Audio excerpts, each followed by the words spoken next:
Yo! Video games. What up, dudes? Matt here from YoVideogames, and I'm going to start off this week with this very special set of videos which will cap off the Xenolegacy, and that is with the re-reviews of all the Xeno titles leading up to Xenoblade 2 at the end of the week. So I've been streaming these on my Twitch channel, twitch.tv/AssistMeDoom. And been going through them one at a time in chronological order, seeing how far I could get in them before I just got too burnt out on them, or hey, if I liked them so much I'd get to the end of them. So we started, of course, with the first game in the series, which is Xenogears. Now, Xenogears is considered by many to be one of the best games in the Xeno franchise, usually the best if it's not Xenoblade, and it's considered one of the best RPGs on PS1 by many, and some even say it's the best RPG of all time. Now, Xenogears was developed internally at Squaresoft by Tetsuya Takahashi, who at the time pitched the idea for Final Fantasy VII originally, and then Squaresoft thought, it's a little too dark and violent and a little too heavy-handed for Final Fantasy VII, so they went with what we now know as Final Fantasy VII. And this game was made after that, because they all kind of worked on the same stuff at the time. And this was released, at least in America, I believe in December of 1998. Before Final Fantasy VIII, and we'll get to the Final Fantasy VIII's involvement in this game as well, don't you worry. But yeah, so going into it right now, it's from the PS1 era, so it has that sort of unique vibe that some games at the time had, where you had 2D sprites on 3D backgrounds, which for me is actually kind of cool. I actually like it. It's pretty nostalgic. The only problem with this game is, and then it was a problem with just about every game at the era, was really the camera. Now, you could rotate the camera around, but it had a weird tendency to sort of get stuck on things, or the angles, you would have objects that would just block your view, generally speaking, of where Faye is running around on the map. So it could get a little annoying at times, but I don't know. I find it kind of weird and quaint. I really like the 2D sprites of it. It's because it does use that, and it uses sort of anime-style portraits for the characters when they speak. Those are also 2D, hand-drawn, and I don't know. It looks really good. It reminds me of not working designs, game arts RPGs such as Grandia and even Lunar to an extent, and there were other RPGs that used character portraits as well. So it's nostalgic, but I don't feel it's used quite as well. Like, it probably looks a little bit better graphically than, say, Grandia, but I feel Grandia was a little smarter with its camera and object placement. Where here, especially when you're in like the sewer area and stuff, like, it gets real annoying and in the way. But it's really not a deal breaker. It's just sort of it kind of has like both the nostalgic good feels of the style at the time and sort of like the issues at the time as well. But what this did, though, is that it really did help the original artist or character designer for Xenogears, who would obviously be working all the way up until the latest game right before Xenoblade 2, Xenoblade X. Really shows the strength of that the character design portraits in 2D, and they don't look any better than they did here. They look the best here, actually. So what I'm saying is, not everyone's character designs translate into 3D, and boy, oh boy, will we learn that later on. But that's all I gotta say about the graphics. The music, I'm gonna start out on a high note here. The music in this game, it's only one of the best music soundtracks of all fucking time. If I was going to rate these games solely on music, this game is an 11 out of 10. It is the best soundtrack this series ever had. It is one of the best game soundtracks of all time. Probably the only game that maybe has a better soundtrack is Chrono Cross. And what did you know? They both have the same composer, Yasunori Mitsuda. I cannot say enough good things about the music in this game. It is way too good for it. And a lot of people say that's blasphemy right off the bat. I'm like, trust me, I'm just getting started with your blasphemy here. But oh my god, the music is so good. It's funny, though, this interesting thing, and this is true definitely for JRPGs and maybe most Japanese games in general. I don't remember a lot of games prior to Xenogears having a vocal ending song just for the game, like not using someone else, some band song. But writing a song, hiring a singer specifically for the ending scene or end credits of the game. And it's fucking amazing here. It's not some sort of baby steps like, you know, oh, we're gonna have like our first vocal song and it's okay, you know. No. It's fucking amazing. It lives up to the rest of the soundtrack, which is fucking phenomenal. They've even gone back and done orchestrated versions, CDs, official orchestrated CDs for the game's soundtrack and stuff, and it is beloved for a reason. Music can have a strong sway in people.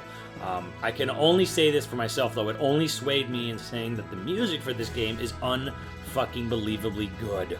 I own soundtracks for the game, even though, well, actually I own a digital copy of the game now thanks to the PSN store, but I never bought a physical copy. My brother did, but I didn't.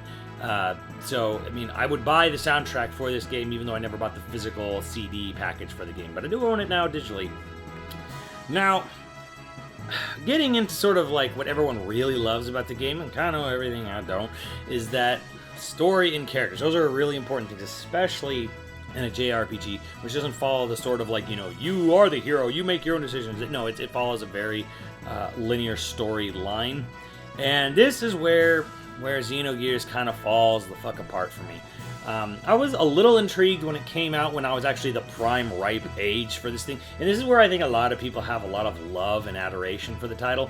And that's because of the age they were when they first started playing the game. I really feel that if the majority of the people who love the game to death and have owned it since it came out, if they played the game now with no knowledge or pretext of it going in, I doubt you would look as fondly on it and all its philosophical ramblings as people tend to do.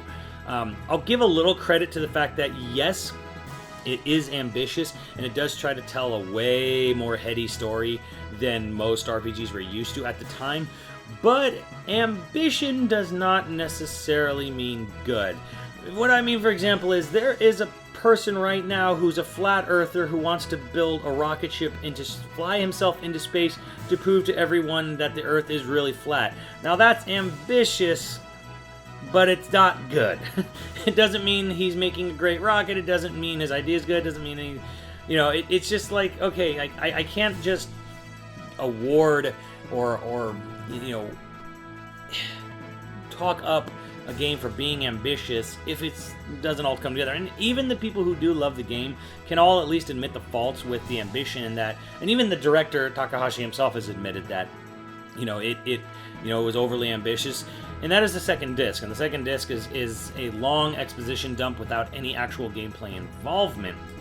And that's where a lot of even diehard fans will concede that the game's not perfect, and that it has the problem of basically development resources were pulled away to help finish Final Fantasy VIII, and so Xenogears got the shaft. Takahashi made the decision himself, like, he didn't want to shorten the story, he didn't want to edit it down at all, because he said, like, it wouldn't be his game, he wouldn't feel right unless he had the story as it is in there. So he exposition dumped the whole shebang. And this is where I kind of disagree with him entirely, and I feel like the problem with Xenogears as a whole is sort of the design and especially the editing, and that is, one, there's so much backstory and then layers of importance to what's going on in the game that it really kind of hurts it in a way, like, and I'll get to this a little later on, or a little right after this with the design, and that is, the pacing's kind of crap.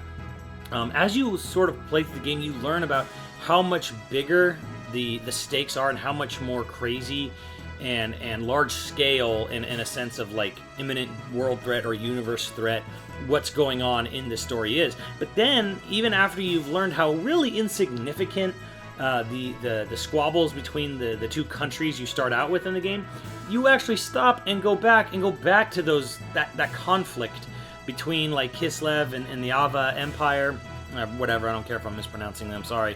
But it's like, why are we going back to a conflict we know is minor or being manipulated or is, you know, completely, you know, smaller to the overall picture here? But it's not really well told. Another thing that I'm not really big on, okay, so the game is kind of famous for all of its religious undertones and all, you know, in its use of terminology and names, and honestly, here's where I kind of take issue with that. It kind of, to me, just feels like when you're watching a movie and they blatantly shove Mercedes-Benz or Bud Light or Dos Equis or whatever the fuck product placement in your face. And it takes you out of the movie experience, because it's like, oh, you know, yeah, here. It's like Final Fantasy 15 here. Coleman, sponsored by Coleman Camping Equipment. Noctis and his pals all use the finest tents by Coleman. And using all the Hebrew and Jewish terminology and naming, and it's all just kind of like, what? Why? Now, here's the thing. If you get far enough into the game, you do get to the end, you find out that there's kind of a sort of a logistical reason for them using that names, but at the same time, it's so far in, you have to get all the way to the very end and see the whole time of the 40, 60 hours getting there, it's just kind of like, it's distracting. It doesn't really work. It comes from the era of anime, and here's the thing with Takahashi. He's always been an otaku. He's always been a dirty, unabashed otaku, and he always is using whatever anime is big at the time, whether it's character designers, composers, or whatever general design. He is using them in his game. He used Production IG for the animated scenes on this, and they were big at the time because they had done Ghost in the Shell and other things. And his story is so fucking Evangelion with its just sort of like just blatant use of you know, what's Judeo-Christian naming and mythology. If you want to go, if you really want to go, I don't like using that term for it, but just the names and sort of like placements of stuff from the Judeo-Christian faiths. It's distracting, and it really doesn't serve a whole greater purpose in the end, because even when you know the final backstory of the game, it's kind of like, did you just use those names because they sounded cool, because it sounded ancient? It's totally wholly distracting for me, and it never goes away. Especially gets worse in the Xenogames after this. And it doesn't make you deep. It doesn't make you, you know, like some great philosopher. It doesn't make some grand statement, although he has his whole statement on life and sort of breaking away from God and destiny and fate, and he does it every fucking game from here on out, because he writes the same fucking story in a different way. But it kind of just, it drags the experience down, because it's not Earth, it's not using really any real-world history, and yet it's using our own real-world history, liberally sprinkling in the names and stuff from these very real, very practiced faiths all around the world, and for what purpose other than to sound fucking cool, like in Evangelion. It's distracting as fuck. And then as far as like getting into the general philosophy and how it all boils, like how does it all shake out? Like even if it is a little distracting with the naming, is the story any good? And I would say, not really. It's pretentious as fuck. It tries to be heady and wordy, but it doesn't really say anything. That's my big problem with all the Xenogames, especially the early ones, and oh boy, especially the next series after this, is that it's saying so much without saying anything. I know a lot of people are going to be, hey, that's you and your videos right here. I love, fuck you, Travis, I love the Xenogames. And hey, I can't blame you if you feel that way, but really, the whole thing to me just feels like a whole lot of talk, a whole lot of philosophical waxing, basically at a high school philosophy level. And it's not really saying anything. It's not really making any point other than, we must take control of our own destiny and, not be tied even to an almighty God. We will break free and be our own person. Future is ours. And honestly, you can get the same ending. You can get the same moral for all the Xenogame stories out of the House of the Dead 3 ending. So, it really, at the end of the day, it's a whole lot of talk for a whole lot of nothing. And following up with the story is the characters, and I'm like a 50-50 mixed bag on these guys. I don't really like Faye. I feel Faye is kind of like all over the fucking place, character-wise. And there's actually a pretty decent reason for that, story-wise, if you go long enough into it. But by the time you get, 20, 30 hours, to the point where Faye's sort of odd schizophrenia, or at least moodal schizophrenia, where Faye reacts to things so odd. Sometimes he is overly dramatic, sometimes he's super romantic, sometimes he's a stone, sometimes he doesn't really seem to have much reaction at all, sometimes he's just an observer, and sometimes he's depressed and moody, and other times he is like, go get her, I'm gonna do the right thing because it's the right thing. And Faye just makes no sense for most of the game, and then finally, you start realizing why. But again, it's just like the whole bit with all the Judeo-Christian references, and that is, it takes way too long to get to the point where it actually makes any sense. The other characters are kind of a mixed bag. Saiton's interesting to an extent, but kind of takes a while to figure out what's going on with him. Ellie is kind of boring, really. There's no really good way. There are other good characters. I do like Bart and some of the other characters that you come across in the game. And then some characters have like no purpose beyond their introduction area, with like Rico. So it kind of is what it is, but they're a mixed bag. They're just kind of there.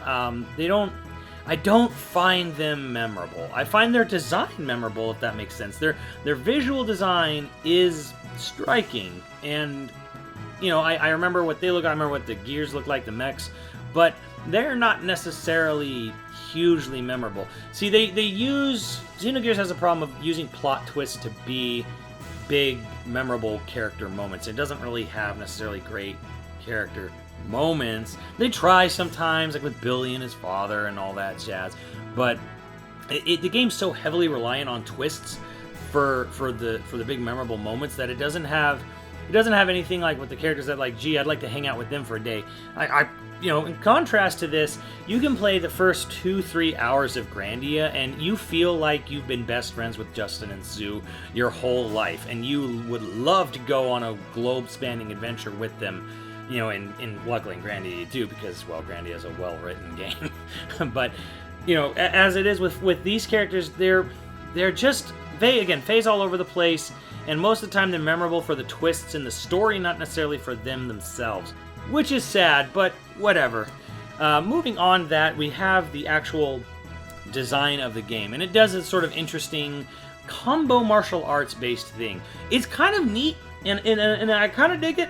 But at the same time, it's weird, because the battle system is split into two things, where you have your on-foot hand-to-hand combat, and you have your gear combat. And the on-foot hand-to-hand combat feels a little stripped down. Like, you don't necessarily need to worry about the equipment and the inventory management nearly as much. Like, Faye doesn't really ever equip anything because he fights with his hands and fists. He's a martial artist. So the way, like, healing works, or the way items work and stuff like that, you just don't do it as much. It's kind of neat, because basically the more you mash out buttons, like, you'll eventually learn, quote-unquote, learn combo maneuvers, usually by just doing them accidentally without knowing it. It makes the game a slightly bit grindy just to get the good moves, but, if you stick with it, it's a little more fun and engaging to basically attack an enemy, do a button combination sequence, rather than just attack, special attack, summon. It's nice. Now, on the flip side of that is you have your gear fights, and the gear fights have tons of menu management with their armor, with their fuel. You're constantly upgrading your equipment for your gears to make it worthwhile and good, and it's neat for people who are big, into big giant robots, and I'm only into them to a small extent, but there's a lot of, I feel, menu management with the gears and the mechs in this game, and woof. But, that being said, it's not a deal breaker. It's just sort of like you will definitely be in the menu more for your gears than you will for your actual people and their equipment and stuff. But the real problem with the design of this game is the pacing. And I was kind of shocked as I was replaying through the game, where there were huge moments, like hours even, where I wasn't actually doing anything. I was clicking through story dialogue boxes, and I was kind of walking from one side of town or one area to the other, but there was not combat going on. And this is a huge problem. This is what ultimately brings Xenogears down. Beyond all the other, like, personal, the story and character, they're just not cool. What really brings the game down is the pacing, and this is going to be a huge problem that does not go away until they get bought by Nintendo. And that is, they have so many segments where you don't do anything, and you can't do anything. You can't just stop talking to someone and then go out and just start leveling up.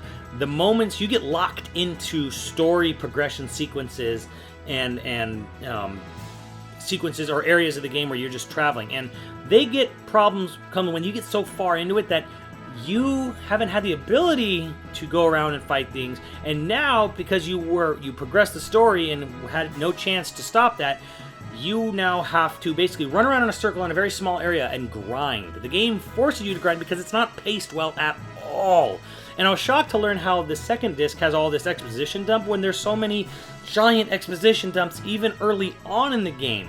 So the problem really comes in the fact that the pacing is just terrible, and you will end up in many moments where no matter what you do, you are going to have to run around a very small area grinding because you will have no other opportunity to level up. There's no natural progression. Just there is no well-designed pacing where as long as I just keep fighting everything I run into in a good game, or good RPG like maybe Grand Air Skies of Arcadia, or Chrono Trigger for that matter. Instead of games like that, where if you just fight every enemy you encounter, you just don't run from battles, you'll generally be okay to fight the bosses when you encounter them. Xenogears does not have that luxury. Xenogears has many moments where it's like it is a chunk of story progression, and then you fight a boss with no setup before, or it's a long chunk of locked story progression, and then you have a tiny little area to run around in right before you have to fight a big fucking boss, and it sucks. It's not designed well. This is the ultimate problem with Xenogears. The thing is, though, when you get years away from it, you don't remember the grinding, because grinding is just kind of something you just put in the back of your mind. And I'm only bringing it up because I recently went through it, so I replayed the damn thing, so I know this. But, you know, when people look back at Xenogears in the late 90s and go, oh my god, all the story twists, the music, oh, the characters, I felt so hard. You don't remember the parts where you had to, like, stop and run around in a circle of a small area because the boss ahead of you was way too tough, and you had no opportunity to build up to it. So that is the ultimate killer for Xenogears as a whole, is the pacing. The battle system's okay. It's not great. It's not the worst. It's not the best. It's just kind of like its own little thing. But yeah, the real problem is how the game chunks up the story segments and the gameplay segments. And there is eventually you get to a point where you do get the world opened up to you. But again, my God, is it so far in. So it's just, that is this big problem. So overall, how do I feel about Xenogears? I'll be honest, I didn't finish it. I was not enjoying myself. There came to a point where I was trudging. I was kind of interested a little bit. Gears is better than all of the Saga games, no doubt. And the reason I say Gears actually is still somewhat decent is that the world is somewhat interesting in and of itself. It's got places to go, things to see. There's a few side story things you can do, believe it or not, but it's still a mildly interesting story. And at least Xenogears, even though the horribleness of it when you do finally do everything, this is like end of chapter 5, it pulls a fucking Star Wars New Hope on you. At least though it feels somewhat like it's a self-contained rap story. Like there, and believe me, it's not, but it feels like it is.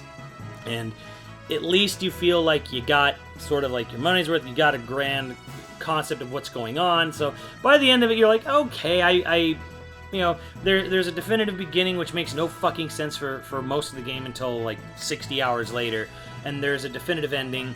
So at least it's got that going for it, which none of the Saga games really did.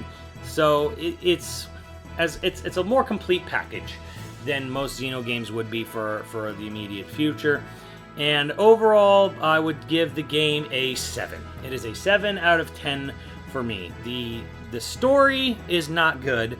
It is pretentious. It's weak. It's paced terribly. It's all over the place. The characters are about 50-50. The graphics are quaint, so I kind of like them. The design's okay.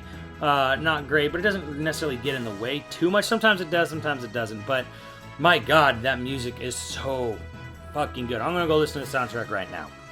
But overall, in the end, I feel Xenogears is a 7 out of 10 game. It is not an all-time classic. There are much better RPGs. There are much better RPGs on the PS1 than it, but it's not the worst RPG. It's not necessarily a bad game.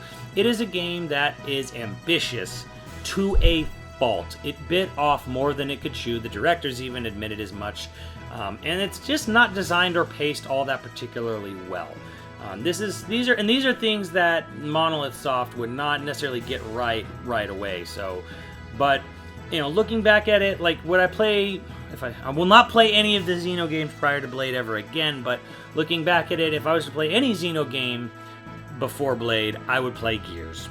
At least, if nothing else, just to listen to that wonderful, wonderful soundtrack.